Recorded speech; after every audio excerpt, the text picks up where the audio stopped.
ସତ୍ୟମ୍ ବ୍ରୁୟାତ୍ ଦ୍ୱିତୀୟ ଭାଗ। ପିତା ଓ ପୁତ୍ର। 1948 ମସିହା ମୁମ୍ବାଇ ନଗରର କୌଣସି ଫୁଟପାଥ ଉପରେ ଜଣେ ଭିକାରୀ ଅଧମରା ଅବସ୍ଥାରେ ପଡ଼ିଥିଲା। ଚିରା ପ୍ୟାଣ୍ଟ ସାର୍ଟ, ମୁହଁରେ ଲମ୍ବା ଲମ୍ବା ଦାଢ଼ି, ମଦର ଦୁର୍ଗନ୍ଧରେ ନାକ ଫାଟି ପଡ଼ୁଛି। କର୍ପୋରେସନର ମେହତରମାନେ ତାକୁ ଉଠେଇ ହସ୍ପିଟାଲ ନେଇଗଲେ। ଅନେକ ସମୟ ଧରି ହସ୍ପିଟାଲର ଗୋଟିଏ କୋଣରେ ପଡ଼ି ରହିଲା ପରେ ଜଣେ ନର୍ସଙ୍କ ନଜର ତା ଉପରେ ପଡ଼ିଲା। ସେ ତାକୁ ଜଣେ ଡାକ୍ତରଙ୍କ ପାଖକୁ ନେଇଗଲେ। ଡାକ୍ତର ତା ନାଁ, ଗାଁ, ଠିକଣା ଆଦି ରେଜିଷ୍ଟ୍ରେସନ୍ କରିବାକୁ ଚାହିଁଲେ। ଡାକ୍ତର: ତୁମ ନାଁ କ'ଣ? ଭିକାରୀ: ହରିଲାଲ। ଡାକ୍ତର: ତୁମ ଘର କେଉଁଠି? ଭିକାରୀ: ପୋରବନ୍ଦର। ଡାକ୍ତର: ତୁମ ବାପାଙ୍କ ନାଁ କ'ଣ? ଭିକାରୀ: ମୋହନ ଦାସ କରମଚାନ୍ଦ ଗାନ୍ଧୀ। ଏ କଥା ଶୁଣି ଡାକ୍ତର ବାବୁ ତାଙ୍କ ବସିଥିବା ଚୌକି ଉପରୁ ଉଠି ଛିଡ଼ା ହୋଇ ପଡ଼ିଲେ। ତାଙ୍କ ହାତରୁ କଲମ ଖସି ପଡ଼ିଲା। ଆଖିରେ ଚଷମାକୁ ଆଉ ଟିକେ ଆଡ଼ଜଷ୍ଟ କରି ପଚାରିଲେ, କ'ଣ କହିଲ? ମୋହନ ଦାସ କରମଚାନ୍ଦ ଗାନ୍ଧୀ ଅର୍ଥାତ୍ ମହାତ୍ମା ଗାନ୍ଧୀ। ଭିକାରୀ ଜଣକ ସମ୍ମତି ସୂଚନା ଦେଇ ତା'ର ଶେଷ ନିଶ୍ୱାସ ତ୍ୟାଗ କରିଥିଲା। ବନ୍ଧୁଗଣ, ଇଏ ହେଉଛନ୍ତି ମହାତ୍ମା ଗାନ୍ଧୀଙ୍କ ଜ୍ୟେଷ୍ଠ ପୁତ୍ର ହରିଲାଲ ଗାନ୍ଧୀ। ମଦ୍ୟାସକ୍ତ, ବେଶ୍ୟାସକ୍ତ, ଚୌର୍ଯ୍ୟବୃତ୍ତି ଅଭିଯୁକ୍ତ, ତୀବ୍ର ଗାନ୍ଧୀ ବିରୋଧୀ ଉର୍ଦ୍ଦୁ ପତ୍ରିକାର ସମ୍ପାଦକ ଓ ଏକଦା ମୁସଲିମ ଧର୍ମାବଲମ୍ବୀ ମିଆଁ ଅବଦୁଲ୍ଲା ଉର୍ଫ ହରିଲାଲ ଗାନ୍ଧୀ। ହରିଲାଲଙ୍କ ଜୀବନର ଏହି ଅଧପତନ ଓ ଚାରିତ୍ରିକ ସ୍ଖଳନ ଉପରେ ମନ୍ତବ୍ୟ ଦେବାକୁ ଯାଇ ପିତା ମହାତ୍ମା ଗାନ୍ଧୀ କହିଥିଲେ, ହରିଲାଲ ମୋର ପୁତ୍ର ନୁହେଁ। ତା'ର ଗର୍ଭସଞ୍ଚାର ସମୟରେ ମୁଁ ଏକ ତୀବ୍ର କାମବାସନାର କ୍ରୀତଦାସ ଥିଲି। ତେଣୁ ତା'ର ଚରିତ୍ରରେ ଏଭଳି ବିଶୃଙ୍ଖଳ ଘଟିବା ସ୍ୱାଭାବିକ ଥିଲା। ହରିଲାଲ କିନ୍ତୁ ଦୁଃଖର ସହିତ ତାଙ୍କ ପିତାଙ୍କ ଉପରେ ମନ୍ତବ୍ୟ ଦେଇ କୁହନ୍ତି, ମହାତ୍ମା ଗାନ୍ଧୀଙ୍କର ଏକ ସାଧାରଣ ପିତୃତ୍ୱ କଳାର ଯୋଗ୍ୟତା ନଥିଲା। ସେ ଜାତିର ଜନକ ହୋଇପାରନ୍ତି, କିନ୍ତୁ ମୋର ଜନକ ହୋଇପାରିଲେ ନାହିଁ। ସାରା ଜଗତ ହୁଏତ ଏକ ମହାନ ବାପାର ଅଧିକାରୀ ହୋଇପାରିଲେ, କିନ୍ତୁ ମୁଁ ଯେମିତି ବାପାଟିଏ ଚାହୁଁଥିଲି ସେମିତି ବାପାଟିଏ ପାଇଲି ନାହିଁ। ବର୍ତ୍ତମାନ ପ୍ରଶ୍ନ ଉଠେ, ହରିଲାଲ ପ୍ରକୃତରେ ଚାହୁଁଥିଲେ କ'ଣ? ତାଙ୍କର ଏପରି ଅଧପତନ ହେବାର କାରଣ କ'ଣ?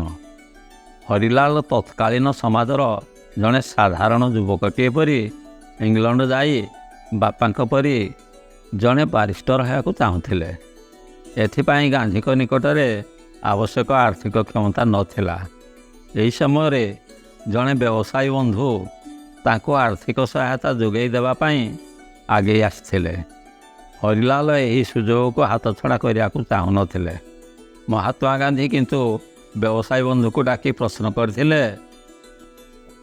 ସମାଜରେ ଆହୁରି ଅନେକ ଯୋଗ୍ୟ ବ୍ୟକ୍ତି ଥାଉ ଥାଉ ତୁମେ ହରିଲାଲକୁ ବିଦେଶ ଯିବା ପାଇଁ କାହିଁକି ସହାୟତା ଯୋଗାଇ ଦେବାକୁ ଚାହୁଁଛ?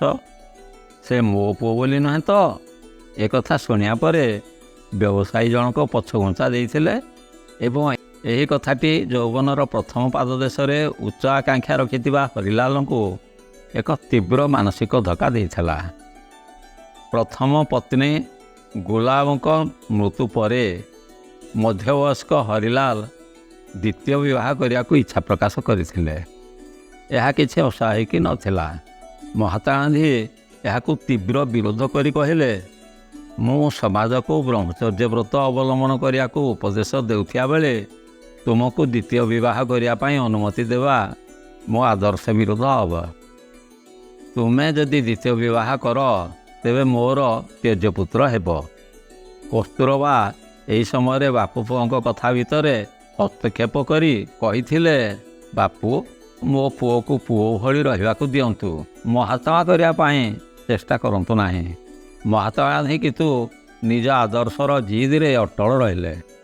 ଏହାପରେ ହରିଲାଲ ଅତ୍ୟନ୍ତ ବିଷାଦଗ୍ରସ୍ତ ହୋଇପଡ଼ିଲେ ଓ ମହାତ୍ମା ଗାନ୍ଧୀଙ୍କ ନୀତି ଓ ଆଦର୍ଶକୁ ତୀବ୍ର ବିରୋଧ କରି ମଦ୍ୟାସକ୍ତ ଓ ବେଶ୍ୟାସକ୍ତ ହୋଇପଡ଼ିଲେ। ଅନ୍ତରଙ୍ଗ ବନ୍ଧୁମାନଙ୍କୁ ନିଜ ଦୁଃଖ ବର୍ଣ୍ଣନା କରିବାକୁ ଯାଇ କହିଲେ, ମୁଁ ଅସହାୟ ହୋଇପଡ଼ିଛି, ମୁଁ ଦୁର୍ବଳ। ବାପୁଜୀଙ୍କ ଆଦର୍ଶ ମୋ ମୁଣ୍ଡ ଉପରେ ଏକ ବୋଝ ସଦୃଶ। ଏହାକୁ ଉଠେଇବାକୁ ମୁଁ ଅସମର୍ଥ। ବନ୍ଧୁଗଣ, ଆଦର୍ଶ ଠିକ୍ ଅଛି, କିନ୍ତୁ ଯେତେବେଳେ କୌଣସି ଆଦର୍ଶ ପୁଅକୁ ଏକ ବୋଝ ସଦୃଶ ପ୍ରତୀୟମାନ ହୁଏ, ତେବେ ବାପାକୁ ସ୍ଥିର କରିଦେବା ଉଚିତ ଯେ ସେ ପୁତ୍ରର ଅଧିକାରୀ ହେବ ନା ଆଦର୍ଶର। ଏହାର କୌଣସି ଚିରନ୍ତନ ଉଚିତ ବା ଅନୁଚିତ ଉତ୍ତର ନାହିଁ। ଏହା ବାପାର ସମ୍ପୂର୍ଣ୍ଣ ଇଚ୍ଛାଧୀନ ବିଷୟ। ସେ ହିଁ ସ୍ଥିର କରିବ ସେ ଏକ ଆଦର୍ଶର ପିତା ହେବ ନା ଏକ ପୁତ୍ରର ପିତା। ଭାଗ୍ୟର ସହାୟତା ଥିଲେ ହୁଏତ ମଧ୍ୟମ ପନ୍ଥାର ବିକଳ୍ପ ମିଳିପାରେ। ପୁଅ ଯଦି ବିଳମ୍ବରେ ହେଉ ପଛେ ବାପାର ଆଦର୍ଶକୁ ବୁଝିଯାଏ, ତେବେ ବାପ ନିଜକୁ ଭାଗ୍ୟବାନ ମନେ କରିବ। ନଚେତ୍ ଉଭୟ ବାପ ପୁଅଙ୍କ ଜୀବନ ଦୁର୍ବିସହ ହୋଇପଡ଼ିବ। ଏହିଭଳି ଏକ ସୂକ୍ଷ୍ମ ସମ୍ପର୍କକୁ ନେଇ ଦୁଇ ଜଣ ସଚ୍ଚୋଟ ଓ ଆଦର୍ଶବାଦୀ ପୋଲିସ ମହାନିର୍ଦ୍ଦେଶକଙ୍କ କଥା ଲେଖୁଛି। ଜଣେ ହେଉଛି କାଳ୍ପନିକ ଏକ ଚଳଚ୍ଚିତ୍ର କାହାଣୀର ନାୟକ, ଆଉ ଜଣେ ହେଉଛନ୍ତି ଏକ ସତ୍ୟ ଘଟଣାର ନାୟକ। କାଳ୍ପନିକ ଘଟଣାରେ ପୋଲିସ ମହାନିର୍ଦ୍ଦେଶକଙ୍କ ଏକମାତ୍ର ପୁତ୍ରକୁ ଅପରାଧୀମାନେ ଅପହରଣ କରି ନେଇଛନ୍ତି ଏବଂ ତା'ର ମୁକ୍ତି ପାଇଁ କେତେକ ନିର୍ଦ୍ଦିଷ୍ଟ ଅପରାଧୀମାନଙ୍କୁ ଛାଡ଼ିଦେବା ପାଇଁ ଦାବି କରୁଛନ୍ତି। ଅପହରଣକର୍ତ୍ତା ଓ ପିତା ପୋଲିସ ମହାନିର୍ଦ୍ଦେଶକ ବାର୍ତ୍ତାଳାପ 10 ବର୍ଷର କୋମଳମତି ପୁଅଟି ଶୁଣିପାରୁଛି। କର୍ତ୍ତବ୍ୟନିଷ୍ଠ ଓ ଦାୟିତ୍ୱବାନ ପୋଲିସ ମହାନିର୍ଦ୍ଦେଶକ ଅବିଚଳିତ ଭାବରେ ଅପହରଣକର୍ତ୍ତାଙ୍କ ଦାବିକୁ ପ୍ରତ୍ୟାଖ୍ୟାନ କରିଦେଇ ପୁଅର ଜୀବନକୁ ବାଜି ଲଗାଇ ଦେଉଛନ୍ତି। ପୁତ୍ର ଦୁଃଖରେ ଭାଙ୍ଗି ପଡ଼ିଥିଲେ ମଧ୍ୟ ଅପରାଧୀମାନଙ୍କ ସାମ୍ନାରେ ନିଜର ଦୁର୍ବଳତା ପ୍ରକାଶ ନ କରି ସେ ତାକୁ ମୁକୁଳେଇ ଆଣିବା ପାଇଁ ଅକ୍ଳାନ୍ତ ଚେଷ୍ଟା କରୁଥାନ୍ତି।